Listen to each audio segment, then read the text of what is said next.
నమస్కారం అధ్యక్ష. మరి సభ్యులు కోరినట్లుగా నిజంగానే మరి కృష్ణప్రసాద్ గారు కాదు మరి పెద్దలు కాకుండా చాలామంది శాసనసభ్యులు ఈ గత 8 నెలల్లో మాకు గురుకుల పాఠశాలలు కావాలి, వెనకబడిన ప్రాంతం అని అడిగారు అధ్యక్ష. అవన్నీ పరిశీలిస్తున్నాం.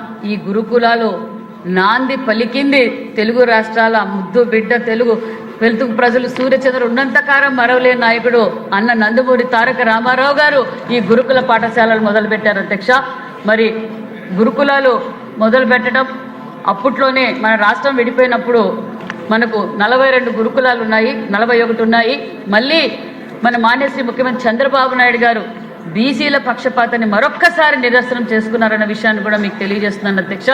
65 గురుకుల పాఠశాలలు 14-18లో శాంక్షన్ చేశారు. ఆ 18 శాంక్షన్లో 108 గురుకులాలు అయ్యాయి అధ్యక్ష.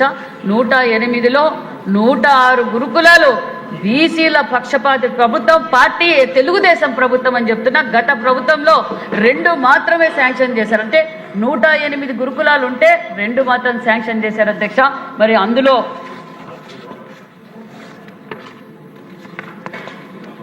మరి పెద్ద సోదరులందరూ అడిగినట్టు శాసనసభ్యులందరూ అడిగినట్టుగానే మరి మనము 43 రెసిడెన్షియల్ పాఠశాలలు ఉన్నాయి అధ్యక్ష. 43 వచ్చి ఈ రాష్ట్రం విభజన అయిపోయిన తర్వాత 108 వెల్ఫేర్ స్కూల్స్కి గాను 28 పాఠశాలలు ఇప్పటికే భవనాలు పూర్తి ఉన్నాయి అధ్యక్ష. 28 మాత్రమే గవర్నమెంట్ బిల్డింగ్స్ ఉన్నాయి, మిగతావన్నీ రెంటెడ్ బిల్డింగ్స్లో ఉన్నాయి. అది కూడా 28 బిల్డింగ్స్కి ల్యాండ్ కూడా శాంక్షన్ అయింది అధ్యక్ష. మొన్నటి రోజు కూడా ప్రతిపాదించాము. మరి మిగతా దాంట్లో కూడా అన్ని కలెక్టర్లకు కూడా ఫోన్ అందరు కలెక్టర్లకు లెటర్లు పెట్టి అందరికీ ల్యాండ్ ఇమ్మన్నాం అధ్యక్ష. నిజంగా 14-18 నుంచి 2,09,000 మంది విద్యార్థులు చదువుకొని బయటికి పోయారు అధ్యక్ష. మరి నిజంగానే హాస్టల్స్ పరిస్థితి ఏమీ బాగాలేదు. మరి ముఖ్యమంత్రి గారి దృష్టికి కూడా పెట్టాం, డిపిఆర్లో కూడా పెట్టాం. మరి మన ఫైనాన్స్ మినిస్టర్ గారు కూడా మరి తెలియజేశాం. 28 గురుకుల పాఠశాల పక్క రెసిడెన్షియల్ పాఠశాల సొంత భవనాల కోసం 28కి డిపిఆర్ 1,200 కోట్లతో అందజేశామన్న విషయాన్ని కూడా తెలియజేస్తున్నాం అధ్యక్ష. ఖచ్చితంగా ఈ గురుకుల పాఠశాలన్నీ ఈ ఎన్డీఏ ప్రభుత్వంలోనే పూర్తి చేస్తామని కూడా తెలియజేస్తూ అంచులంచుగా మరి ఇప్పుడు కూడా కొన్ని స్కూల్స్కి శాంక్షన్ చేశారు అధ్యక్ష. ఖచ్చితంగా చేస్తాం అధ్యక్ష.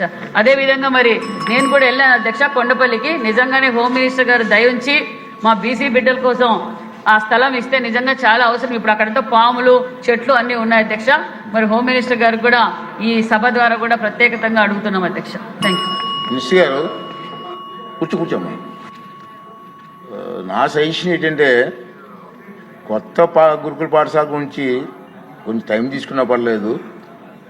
రామారావు గారి దగ్గర నుంచి ఉన్నటువంటి గురుకుల పాఠశాలలు చాలా ఉన్నాయి, మంచి స్కూల్స్ అవన్నీ కూడా. దానికి మౌలిక సదుపాయాలు చాలా వరకు కరువుగా ఉన్నాయి, నాకు కూడా తెలుసు, చూశాను. ముందు దాని మీద దృష్టి పెట్టండి.